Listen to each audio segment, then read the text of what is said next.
Hi, my name is Antonio Bettencourt. I'm the chef owner of 62 Restaurant and Wine Bar in Salem, Massachusetts on Pickering Wharf. Today we're going to be making a rustic pasta dish from the Emilia-Romagna region of Italy called Tortelli and Brodo. Tortelli is a filled type of pasta similar to ravioli. It's going to be filled with cooked chicken and served in Brodo, which is broth. And right now we'll start with the first step, which is making the chicken broth.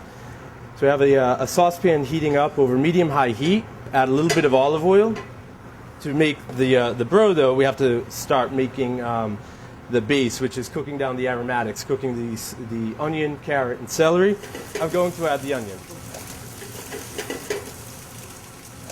We add a little bit of salt. I like to add the salt because what happens with the salt, it helps to draw out the moisture from the celery, carrot, and onion. It helps to cook it a little bit faster and help develop more flavor. So you can hear that the pan is definitely hot. That way we get the ball rolling right away. Give it a quick little stir. We'll also be adding a bundle of thyme, parsley stems, and bay leaf. So it's really important. This step here sets the stage for the broth. It gives you all the depth and complexity of flavor. So we want to let this saute in the olive oil on a medium heat, not getting any color, but developing a lot of flavor for at least 5 minutes straight until it's really soft and tastes really good and it's very flavorful. And here we have a chicken that's been seasoned with salt. I always like to pre-season meat like this to let the salt dissolve and really penetrate the flesh of the meat. Now we're going to add the chicken. And here we have chicken stock. You could use water, of course, and that's fine. Because it would develop enough flavor, because you want to make sure that you're using chicken that's on the bone with the skin, because that will give you the most flavor. Again, water would be fine, but always looking to make something taste as good as it possibly can, we're using chicken stock. And the difference between chicken stock and chicken broth is that stock is bones and water, simmered for quite a while, and broth is meat and water. So we're combining the two principles and really creating this great flavorful broth, which will ultimately be the sauce for the tortelli. At this point, you want to bring this up to a simmer. You don't want it to boil heavily. Just bring it to a gentle simmer and let the chicken cook for 30 minutes or so until it's fully cooked and really meltingly tender. And then we'll let it cool in the liquid. Once you get to that 30-minute point, just turn off the heat and let it cool down in that liquid. Okay, now we're going to be making the pasta for the tortelli. First, we want to lay the flour out on the board. What I have here is a combination of all-purpose flour and semolina flour. In Italy, in the Italian culture, there is a difference between fresh pasta and box pasta, and typically they understand that fresh pasta is going to be a lot softer than box pasta. But for me personally, when I developed this recipe, I went with a combination of all-purpose flour and semolina because I wanted to bridge that gap between that refinement and finesse of fresh pasta, but also have that backbone or the spine that a box pasta can give you. That way, I was able to basically get the best of both worlds. The delicacy of fresh pasta, but also that al dente quality that people enjoy when they eat box pasta. We have a combination of whole eggs and egg yolks. And we're just going to create a well right here. And it can get a little messy, but with a little bit of practice, you shouldn't have any issues. And use the fork first to beat the eggs. And then the trick to prevent a disaster is as you're going, use the fork to grab the flour from underneath around the edges. So now there's flour right in the center, and it's gradually thickening up those eggs. And you're just taking small bites out of the sides of the well. And you can see it's gotten noticeably thicker. So we're trying to prevent a spill, but if it were to spill at this point, it would move so slowly you'd be able to catch it and clean it up on your counter. So just taking little bits out of the sides. And see now, because we did what we did with the flour on the sides, it's not moving at all. So we wouldn't have a disaster on the kitchen counter. If you did, just let the dog take care of it. So here we go. Now it's getting tighter. So now we'll switch over to what's called a bench knife. So at first, you're just picking it up and folding it in. and you press down, and that way the flour finds the wet spot basically in the dough. And now you can see it's really coming together. Okay, so now we're going to knead this. This takes a solid 10 minutes of kneading. And my method for kneading is that I grab one corner and I fold it, turn, fold again. So I'm going, I said quarters, but it might be, actually like eighths. Once you get that ball, now you use the palm of your hand and you're really pushing in. And this is a really critical point in this process because you're developing the gluten. You can see that this dough is really soft and relaxed. If we were to roll this out, there wouldn't be any structure. Gluten is really important in dough because it's what gives it structure and elasticity. At this point, this has only been a couple of minutes, but you can see how elastic the dough is. It's really springing back. That's always the test right there. But after 10 minutes, so we still have about 6 or 7 minutes to go, so I hope you're not tired. But after 10 minutes, it's really important. We need to, after all of that gluten activation, you can see how springy it is. We need to wrap it in plastic, let it rest for half an hour, and just set it aside before we can start rolling. Okay, now the next step in making the filling for the tortelli is to start sauteing onions and mortadella. That will be combined with the cooked chicken to be the stuffing for the pasta. So again, we have a saute pan heating on medium-high heat. We'll add a little bit of olive oil and also butter. So this dish comes from a region in Italy called the Emilia-Romagna, and they're known to like very rich, very indulgent food. So that explains the combination of the olive oil and the butter. They're not shy with the ingredients. They're not shy with the fat in the Emilia-Romagna. So here we're going to let this cook with the butter and the olive oil for about 5 minutes or so, and we'll add mortadella. Mortadella is very much like bologna, but it's quite a bit better than regular, kids' lunch bologna. So it's definitely worth going to an Italian market or an Italian deli to find true Italian mortadella. If you can't find it, this could be made easily with pancetta or prosciutto as well, which is sometimes a lot easier to find. Now we're going to add nutmeg. So we want about a half of the nutmeg itself. So that gets grated right into it. You just want to monitor the heat because we want it to basically simmer in the olive oil and the butter, but we don't want to develop any color whatsoever. So you want to be careful, keep moving it, and just once you find that kind of medium heat sweet spot, it should be able to go for about 5 to 10 minutes solid without any color, without any interruption whatsoever. And then the other half of the nutmeg, you always just stick it in your pocket. That way you won't get a cold. It's an old wives' tale that will prevent a cold. So now that's sitting. We're going to let that go, like I said, for about 5 to 10 minutes until it's really sweet and really well developed. And now we'll turn our attention to the brodo, the chicken broth. Here we have the chicken that we cooked earlier, just resting. It's cooled in the poaching liquid. So we'll just fish this guy out. And you definitely want all of it to come out of the pot. The chicken skin, the bones, everything. You want to get everything out of there because we want the skin in the filling as well. So set that aside. And now we have to strain the broth. Just you want to get rid of. You want to just strain out all of the herbs and the aromatics. Okay, that looks good. We'll just set that aside. We'll set this off. No heat on that yet because we're waiting until we make our formed tortelli. So we have the food processor set up. We have the Parmesan,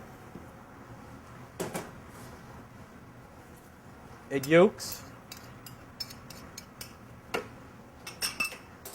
And now we'll just have to pick the chicken off of the bones. Obviously, you want to let this cool down to the point that you feel comfortable handling it.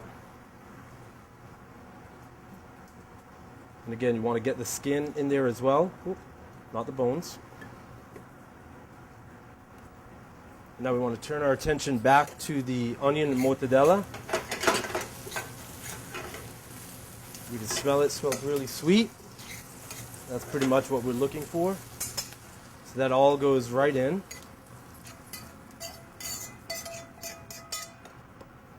Right in there.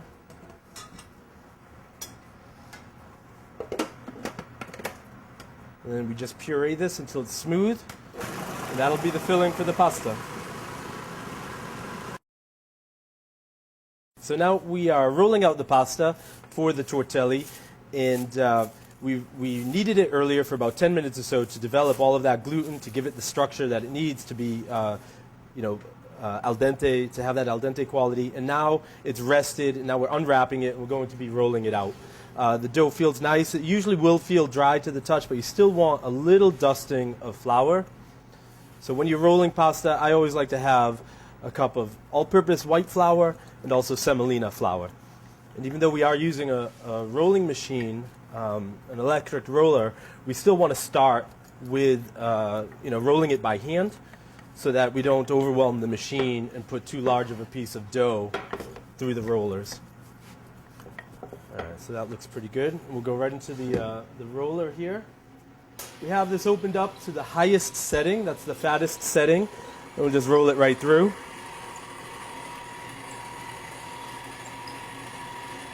And then each time it goes through, you drop it down one number. So we were on number 10, now we're on number 9. And depending on the dough and also the air in your kitchen, you can even feel that the dough is strong enough and elastic enough. You can maybe skip a number, so it's not such an arduous process. But you just want to be careful. If you skip too many numbers, if you go from, say, 9 to 5, it might split on the sides there. So you just want to be careful about that. Just roll it right through. And don't pull on this side. Just use the back of your hand and let it come out naturally. And the back of your hand is important because you can put your thumb right through. So just the back of your hand. And again, I'm not pulling. I'm just letting it walk itself right out. It feels a little wet. As it opens, it will feel wet. So you just dust it a little bit. So I've dusted the top. As we go through, that will become the bottom. So we'll dust that side as well. So now I'm on number 3.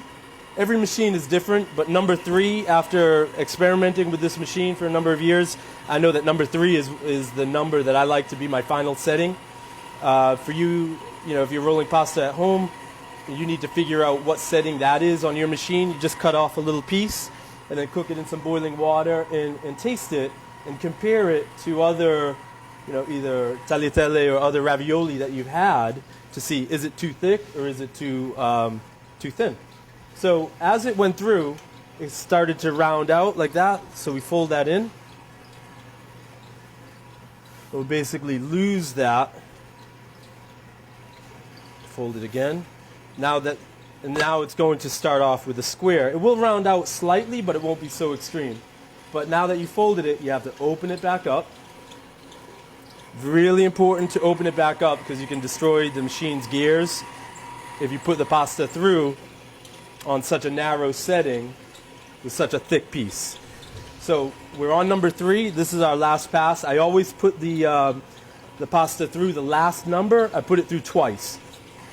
And it does get a little bit thinner. You can almost see through it. I don't like my pasta too thin because then it just melts away. And you always want to strive for balance when you're making pasta, when you're saucing it or when you're filling it. It's just as much about the pasta as it is about the sauce or the filling. So if the pasta is too thin, there's nothing there. It just fades away. So now, that was our last pass. We're going to dust it. Now we're going to cut this down for our use. And in this case, we want sheets for the tortelli. We'll just dust it so that as we set it aside, it doesn't stick to itself. So I like to just put it, kind of fold it like an accordion right onto itself. And then we grab a ruler and a knife. We cut off that end. And then we want to cut a 12-inch square. A 12-inch sheet, rather, not a square. And then I like to put a little semolina. The semolina doesn't really get absorbed into the flour, into the pasta. It remains intact, almost like ball bearings. So this I just eyeball. I know this is 12, so we'll cut it into thirds, so I'm roughly getting a 4-inch rectangle. Turn this guy around. There's a 4-inch square. And I use the machine. The width of the machine is the width of my sheet, and that just makes it easier for me in a restaurant setting. I don't have to worry about it. So at home, that's the thing to watch when you're rolling out the pasta. The more you roll it out, it will eventually expand and fill out the sides of the machine. And now we'll make the tortelli. So we're going to lay it out. And then for this particular pasta, we just wet, like in the shape of an L, one side of the square. When you're doing a filled pasta and you're just starting out and you haven't developed the speed or the nuance for it, just do a couple of sheets. I always like using a spoon. You can also just put the filling into a piping bag. That makes it a little bit easier. I don't mind just doing it with a spoon. So now we bring it up to be a triangle, and we use that water to fill it, to seal it rather, around the filling. So now we have a triangle. So I always put the triangle pointing towards me, and this is either leg of the triangle. Then you wet that side. Then you don't pull the legs out, you push in. That's tortelli. That's my tortelli. So again, we have the one side of the pasta is wet with water. We only need to do one side, there's no need to do both.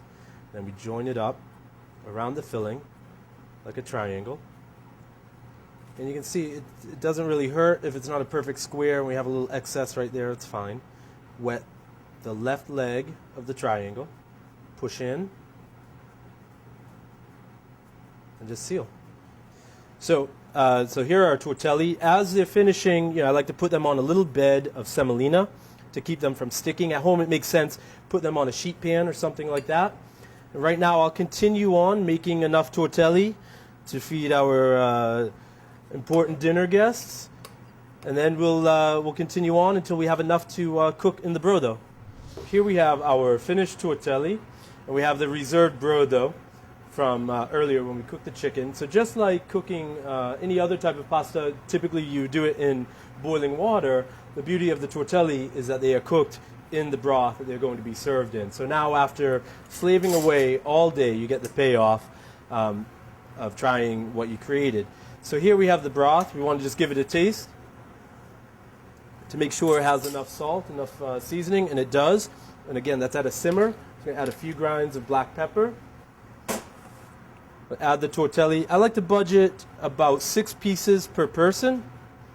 So we'll cook here. We'll just cook two portions, even though the recipe does serve 6. And the beauty of this being fresh pasta, it will take very little time whatsoever. Maybe a minute or 2. You don't have to stir it or anything like that. Just let it sit, just like you would in a pot of boiling water. So the tortelli have been simmering in the brodo, and that's the big thing too, simmering. You don't want to just let it rip at a heavy boil because they could break apart. They are very delicate. Because it's fresh pasta, it should only take about a minute or 2. Sometimes there's the old trick that they'll float, but these just have a natural tendency because they are handmade, they always float. So really just go by, just about a minute, maybe even 2. And if you're not quite sure, just take one out and eat it. That's your best bet as far as knowing whether it's ready or not. Get the pasta, and now some of the broth.